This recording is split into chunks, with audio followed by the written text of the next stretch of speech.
नमस्कार विद्यार्थी मित्रांनो, सिलोजिझमचा एक नवीन कन्सेप्ट पुन्हा तुम्ही जाणून घ्या, ज्यामुळे तुमचा 1 मार्क वाढू शकतो विद्यार्थी मित्रांनो. ठीक आहे, तर आज आपण बघणार आहोत ऑलचा कन्सेप्ट. ऑल म्हणजे सर्व. ठीक आहे, तर याचा जो स्टेटमेंट आणि विधान जो आहे तो कशा प्रकारे दिले राहतात, अशा प्रकारे सर्व ए हे बी आहेत आणि ऑल ए आर बी. तर याची बेसिक डायग्राम जी आहे विद्यार्थी मित्रांनो, बेसिक डायग्राम कशी बनणार, बेसिक डायग्राम. ठीक आहे, याची बेसिक डायग्राम आपण अशा प्रकारे बनवू. ऑल ए आर बी.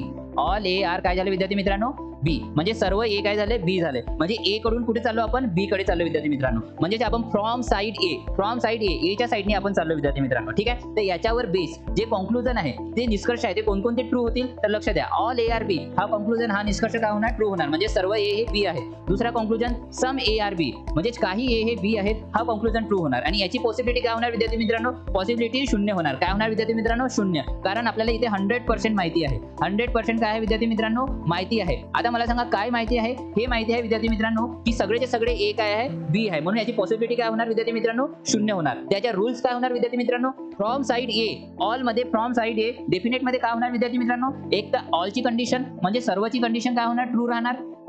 आणि दुसरे आहे समची कंडिशन, म्हणजे काहीची कंडिशन काय होणार विद्यार्थी मित्रांनो, ते ट्रू राहणार. आणि पॉसिबिलिटी म्हणजे शक्यता काय राहणार विद्यार्थी मित्रांनो, 0 राहणार. ठीक आहे, तर अशा प्रकारचे व्हिडिओ बघण्यासाठी विद्यार्थी मित्रांनो व्हिडिओला लाईक करा, चॅनलला सबस्क्राईब करा. पुढच्या शॉर्ट्स मध्ये आपण फ्रॉम साइड बी कडून बघूया. ठीक आहे विद्यार्थी मित्रांनो, धन्यवाद.